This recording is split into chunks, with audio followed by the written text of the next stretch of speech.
Welcome, Dr. Tony Coaches. I am so glad to be here with you all today. As always, oh my gosh, I can't believe we're almost done. Like we're more than halfway through this 6-day series.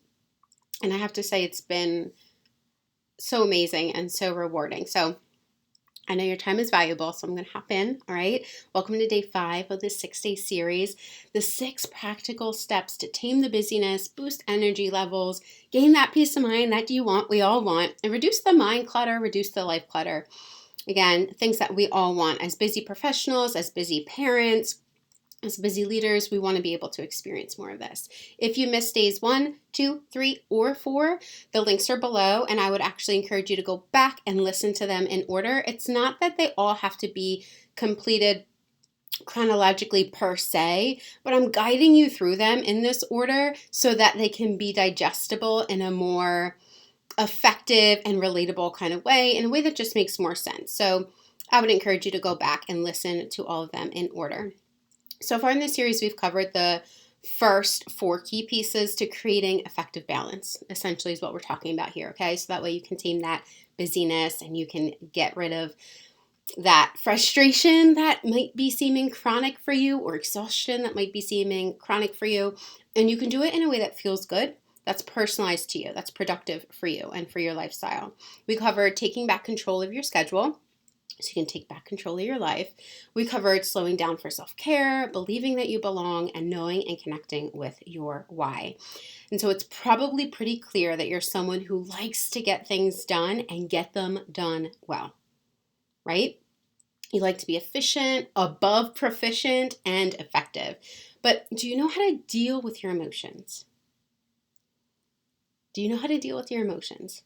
Or do you tend to minimize, suppress, distract, or otherwise ignore the challenging emotions when they come up for as long as you possibly can until you can't anymore? Today we talk about feeling the feels. Feel the feels. Feeling the feelings. Are you tending to shove feelings down or approach them head on? Do you struggle to find the time to manage your emotions, or do you regularly acknowledge them and process them? Do you know how you feel? Do you know why you feel the way you feel? Do you have any idea what to do with overwhelming emotions, or do they feel like an annoying inconvenience? This area of managing emotions is consistently one which I see even the most outwardly successful people struggle with. It's so common. This struggle, it often happens in silence. And what I have seen is the more and more someone puts pressure on themselves to be outwardly successful, the more and more this inward stuff feels heavier and heavier and is dealt with alone, in silence, in isolation. And that amplifies the challenge. It makes it more difficult. Remember a time maybe when your partner said something to you that really got under your skin. And maybe it was a friend or a family member, but you didn't say anything about it. Perhaps you didn't say anything because they're not going to get it, or you weren't sure how to explain it, or it just seemed silly, or maybe because there was just no point or there was no time. What about maybe that colleague that made a snide remark? You kept quiet, but passively, aggressively showed your annoyance. Do you tend to feel better after these kinds of exchanges, or do you tend to feel worse? Over time, shoving down how you feel, it builds up. Like in those 2 examples I just gave, when you didn't share how you were feeling about something, even though you were feeling strongly about it. And so you pushed it down or you otherwise avoided it. It eventually seeps out some way, somehow. Because over time, shoving down how you feel, it builds up. It gets compounded. The emotions don't just go away. It doesn't just disappear. It doesn't just take care of itself. The more you push up against it, it doesn't just go away. That doesn't mean that you should just hand over the steering wheel of your life to an intense emotion. But it does mean that taking time to acknowledge and process the emotions is worth it. It pays off. especially in the long run, even if it feels challenging in the moment. Because otherwise you might wind up with what feels like an avalanche of emotions as it compounds itself, as it gets bigger over time. And that can result in lashing out, regrettably, or numbing yourself further so that you don't have to deal with that buildup. Those are two common extremes I see happen all the time. And it gets really frustrating. It feels really heavy. Here's a simple common life example that many people can relate to, okay? Justin had been irritated for a while because he had been wanting to talk with his partner who was giving him the cold shoulder when he didn't take out the garbage. It was his job to take out the garbage. That was their agreement. So every time he forgot to take out the garbage, his partner would give him the cold shoulder. And he was feeling hurt by this. But he let it go for a while. It was causing him to feel really stressed out, but he just didn't want to make a big deal out of it. See, Justin had a really important job, and it was pretty high stress. The more pressure that he was experiencing at work, the more he'd forget to take out the garbage at home. His mind was just getting frustrated and foggy, and it was hard to remember, and he was just feeling stressed out. So it became this cycle, more pressure at work, forgetting the garbage at home. So he figured that he would just keep quiet about his hurt feelings, his sadness, his frustration towards his partner with that whole cold shoulder thing, because it just seemed like a silly thing. Plus, he knew that he had to remember to take out the garbage. He knew that was on him, that he needed to do that. So even though he wanted to talk about his feeling hurt when he got the cold shoulder from his partner, he just kept convincing himself, it doesn't matter. It's not worth it. No, I'm not going to go there, because he figured he's just got to take out the garbage anyway. And so whatever, it's not a big deal.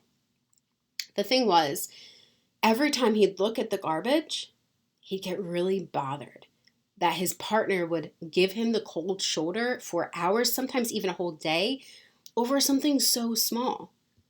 And so whenever he looked at the garbage to take it out, he would be reminded of his frustration with his partner. And so then he wouldn't want to take out the garbage, especially because he would forget to take out the garbage when he already felt additional pressure from work. And so for him, it was like, I'm already feeling stressed out, and now my partner's stressing me out more. Like, this just makes me not want to take out the garbage even more. And it just pushed him further and further away from his partner. And it also pushed him further and further away from getting done what he needed to get done with the garbage, which you can see that cycle, how it just repeated itself and built off itself. So the cold shoulder his partner was giving him didn't help. It just made him feel worse.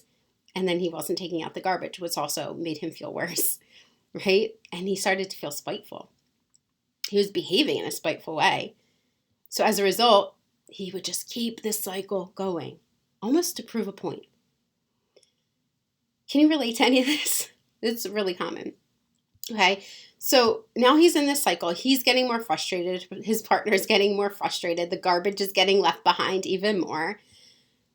But no one's talking about how they feel, even though everyone's feeling hurt, and what they're doing is hurting the other person even more, which is in turn hurting themselves even more.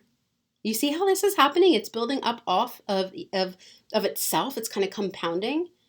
So after a few months of this, the two of them had just built up so much frustration and resentment with one another that things got really intense and the emotions snowballed even more. Justin at this point didn't feel comfortable sharing any of his thoughts or any of his feelings with his partner. He didn't feel like he cared. And his partner had become so annoyed that the cold shoulder he was originally giving for hours or for a day was now running into multiple days. And he was giving him the cold shoulder even longer and longer and longer. And so eventually Justin exploded. And he told his partner how disrespected and how unsupported he felt. He worked this high-stress job, and he did not deserve to be treated this way. He did all these other things for all these other people, and he did all these other things around the house. He did not deserve to be treated this way about the garbage. Of course, his partner retorted back with similar sentiments, right? Like, I don't deserve to be treated this way about the garbage either. Oh my gosh. This huge argument, this momentous snowball of frustration and resentment that built up over the garbage. But really, is it just about the garbage, or is it about how we're feeling? Was it about how Justin's emotions weren't being tended to or acknowledged or shared, communicated in an effective way? This type of cycle happens all the time. It happens at work, it happens in relationships, and it even happens within our own relationship with ourselves too. And it happens because not taking the time to acknowledge how you feel and why means you are not taking the time to understand and communicate your own needs. And when you're not communicating your needs and your boundaries effectively, they're not being heard and they can't be adhered to by others. They can't be understood, they can't be followed by someone else. So although this can happen at work, at home, and in relationship with yourself and others, usually if it's happening in one area, it's happening in another, if not all of the areas of your life as well. And so it wasn't until Justin learned how to feel the feels, how to experience, acknowledge, and navigate his emotions without constantly minimizing or ignoring them, that he and his partner were able to change this cycle, to stop contributing to it happening on an ongoing basis. He had to learn how to listen to and manage his emotions differently. Now, if you can relate to the challenge of feeling all the feels and managing them in an effective way, then here's a question for you to ask yourself so you can begin to explore this area more for you. A few questions, actually. What's one example of a time that you did share how you feel? And what's one example of a time when you denied how you felt? You distracted, you pushed it down, you didn't share it. What do you notice? The differences. And which do you prefer? Ask yourself, see what comes up, okay? So today's resource is an exciting one. I'm so excited. Today's resource is access to my free masterclass. I will be sharing that next week. The link is below to register, totally free. However, you're only going to get access for a limited time. So if you can't attend live, still sign up. You'll get a limited time replay after I provide the masterclass, okay? But sign up and watch the masterclass when you get that replay because you're going to miss your chance to watch it if you don't, okay? And it has all of these goodness pieces in there, plus at the end of the live, you're going to be able to ask me some questions, and I'm going to be offering a gift at the end as well, okay? Let me know if you have questions. Thank you so much for joining me. I can't wait to wrap it up tomorrow on day 6. And remember, feel the feels. Ask yourself, what's one example of a time that you did share how you feel? And what's one example of a time when you denied how you felt? What do you notice? And which do you prefer? All right, until next time.